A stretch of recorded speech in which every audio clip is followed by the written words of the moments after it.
We are exploring the beautiful and often overlooked Capitol Reef National Park today. This is the third leg of my solo Utah road trip where I visited the Mighty Five National Parks.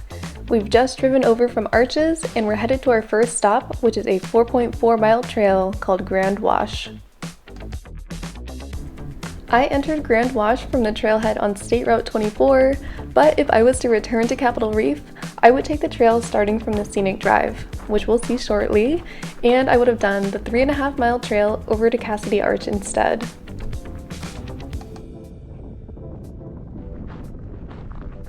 Next up, I drove a few minutes down the road to the trailhead for Hickman Natural Bridge.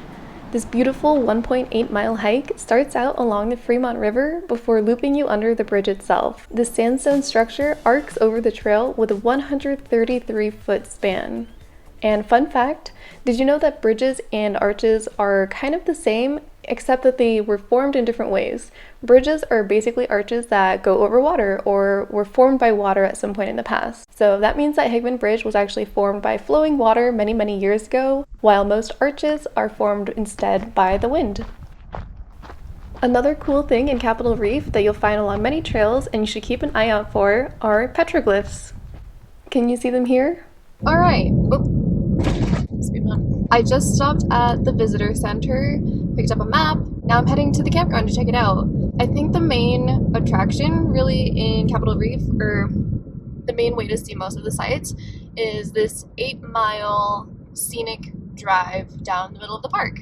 So I think that's what I'm going to try to do today. The guide says to give around 2 hours to do the entire drive because there are a bunch of scenic points and nice little viewpoints to stop at along the drive, so that sounds really nice. And then the last thing that I had marked on my map that I wanted to check out were Panorama Point and Sunset Point. Right now I'm just driving through the Fruita District and it's really cute. It's basically this big old fruit farm in the middle of this valley. And this is where the campground is, so I'm staying at the Fruita campground. And they do actually let you pick fruit for yourself if it's in season, but obviously in early March it's a little early for that, but that's okay. After checking out my campsite, I set off to complete the scenic drive. This paved road brings you through 8 miles of the most beautiful section of the Water Pocket Fold, which is essentially a giant geologic wrinkle on the surface of the earth. There are also 2 dirt side roads that you can take to the trailheads for Grand Wash and Capitol Gorge. Disclaimer here, Capitol Reef is planning a rehabilitation project of the scenic drive that is scheduled to start in April of this year and end in October. If you visit during the project, the drive will be closed. Fortunately, this temporary closure will result in improved roads and parking areas throughout the park. If you do get to visit the scenic drive, I highly recommend pulling up the guide on the NPS website, which I've linked in the description below. This virtual tour gives you fun information about 11 stops along the drive. So I'm at the end of the paved section of the scenic drive. The last few miles are unpaved through Capitol Gorge, and I'm going to give it a go. Down there. This drive through Capitol Gorge is the second of the side roads off of the scenic drive. It takes you a few miles down a dirt road to the trailhead for our next hike. This drive was completely doable in my super low clearance Prius. Alright, we're at the Capitol Gorge trailhead, and I'm gonna do this trail. So from here, up. So let's go.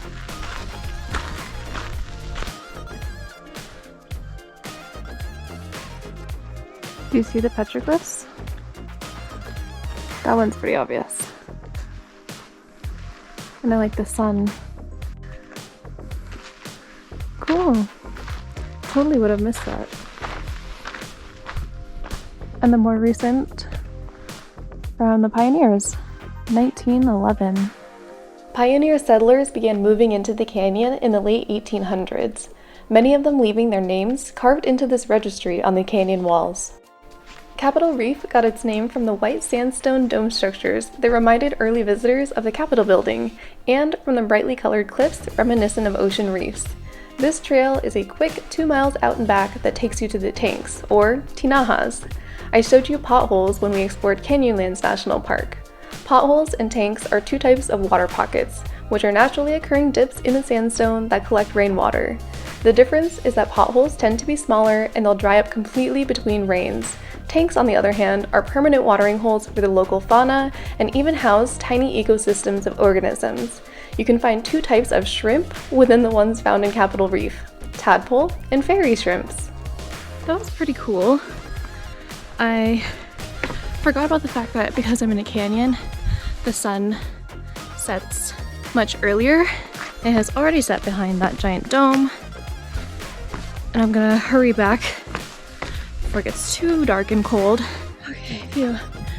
I was a little nervous because I think it took me almost 45 minutes to get out there. It took me less than 20 to get back. So I'm gonna make this drive back and then see if I wanna do Sunset Point and Panorama Point. Otherwise, I might just call it. All right.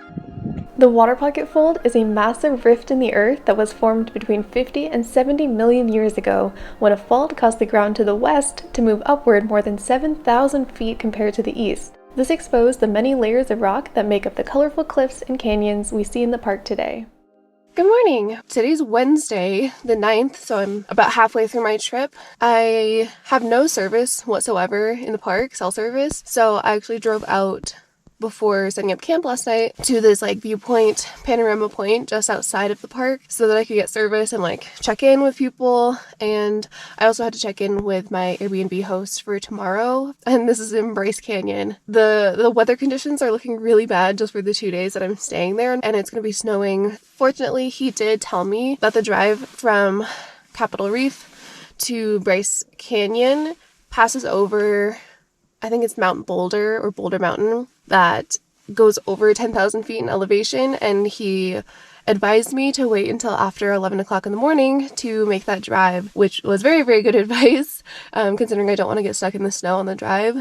That actually gave me a lot of freedom this morning to sleep in, and I'm probably just gonna take it easy and hang out at the campsite for a bit. Splash some water on my face in the bathroom. This is the first time I've had running water in a while. And then I think there's just one more hike that I want to do on the way out.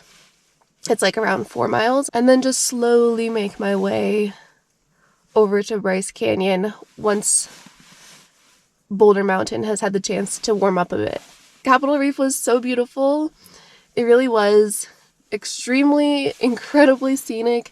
That scenic drive the entire thing was just so gorgeous. And I feel like the couple hikes that I did do were great. I love a good canyon hike, but they weren't quite as stunning as just driving through the canyon and admiring all the colored rocks. It's gonna be hard to rank all 5 of these national parks at the end. All right, first stop of the day, I'm at Goosenecks Point. So I think Goosenecks Point is really close, that sign said it's 600 feet. But there's also Sunset Point, which is half a mile out. I think round trip it's a mile, but God, I've been wrong many times, so I guess we'll find out.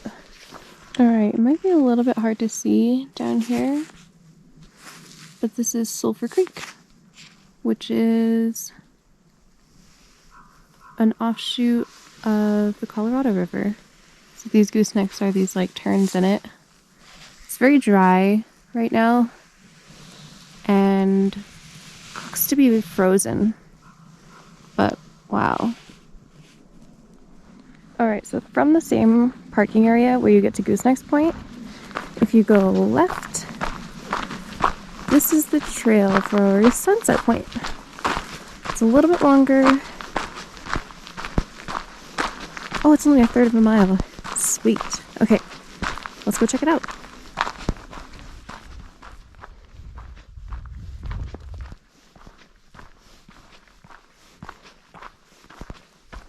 Well, I can see why it's called Sunset Point. Definitely Capitol Reef is better enjoyed in the afternoon when the sun is hitting all these rock faces, so you can see them more easily, but still pretty crazy.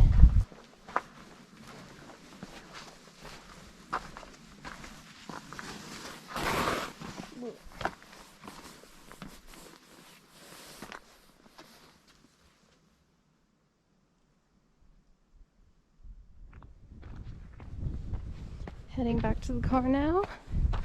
I think I'm just gonna go back to the visitor center really quick and fill up my water and maybe send a postcard.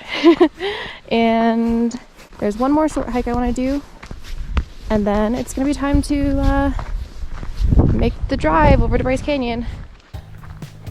Chimney Rock was the most difficult hike I did while in Capitol Reef, but it was completely worth it. It's a 3.6-mile loop trail that brings you to incredible views of the area. You'll start at over 6,000 feet and climb 590 feet over the course of this loop, making it a pretty strenuous stop. Remember to bring plenty of water and watch your footing, as there are sheer drop-offs at many points along the trail and huge gusts of wind. It even started snowing in the middle of my hike, and the cold and wind were actually really rough. I visited mid-morning on a Wednesday, and there were only a couple other people here though. Capitol Reef is a great park to visit if you're looking for amazing views and some solitude.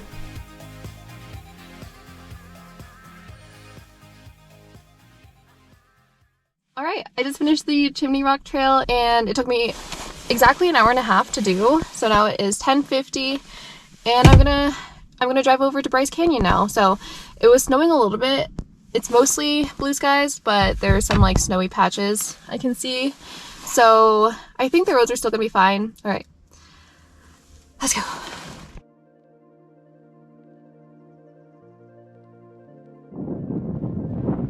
This is one of the most scenic drives I have ever done. Wow. Don't sleep on the drive between Capitol Reef and Bryce Canyon. This is one of the most beautiful drives in the country. Scenic Byway 12 could be a destination of its own, with snowy mountains, layered canyons, and watercolor hills. The Grand Staircase Escalante National Monument is a major highlight along this road. If you've been watching my channel for a while, you'll know that I love national monuments, and I find that they're often just as good as national parks, and they're far less crowded. If you have an extra day or two to spare, spending it along this stretch would be well worth your time. We're covering almost 120 miles of this iconic drive on our way to the next national park along this road trip, Bryce Canyon.